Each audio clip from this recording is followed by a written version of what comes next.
各位网友，大家好，我是包敏。这期话题我们说的是五角大楼说中国正在建造更多的核导弹发射井。2月7号，美国《华尔街日报》报道说，美军战略司令部1月底向参议院或众议院的军事委员会发函，声称中国正在不断的扩大核打击能力。中国的陆基导弹发射井的数量已经超过了美国。中国在西北地区的沙漠中新建了大量的导弹发射场，而美国已经有50多年没有扩大陆基核力量了。但是也有媒体比较客观地指出，中国在弹道导弹核潜艇以及战略轰炸机方面数量远远不如美国，所以总体来说美国的战略核力量拥有更强的实力。美军战略司令部选择这个时间节点公开向国会发函，显然是有用意的。如果联系美国国会每年的4月份就要制定出下一个财年的军费预算的惯例，就不难猜测美军战略司令部的这么做的目的。从2023年底开始美国就要进入传统的总统大选的高潮期。实际上，美国的总统大选已经逐渐开锣。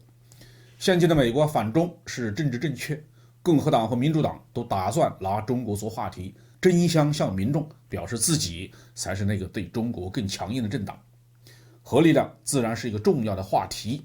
因为中国没有和美国开展核裁军谈判，美国并不能确切地掌握中国的核打击力量的规模。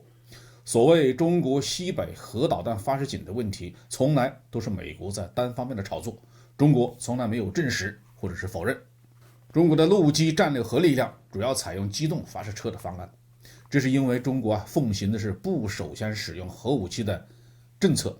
只有在对方发起核攻击的情况下，中国才会实施核反击。那固定的导弹发射井容易被打击摧毁，而机动式发射车的生存能力更强。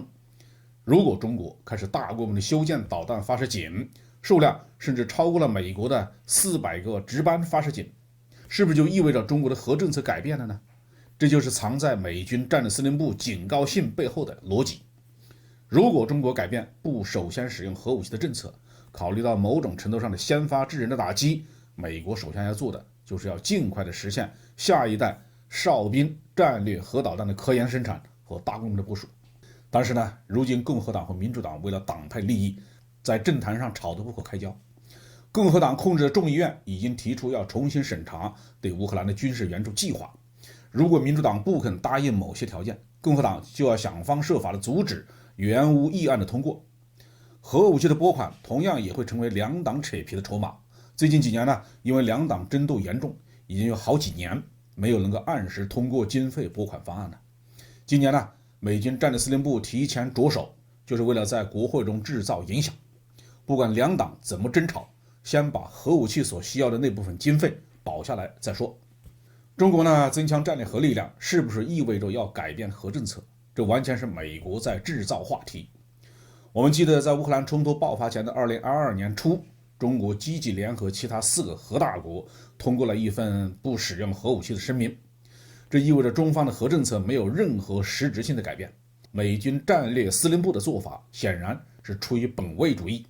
是在绑架全人类的安全来为他的小集团谋利益，这是非常不道德的行为。好，这期话题我们就评论到这里。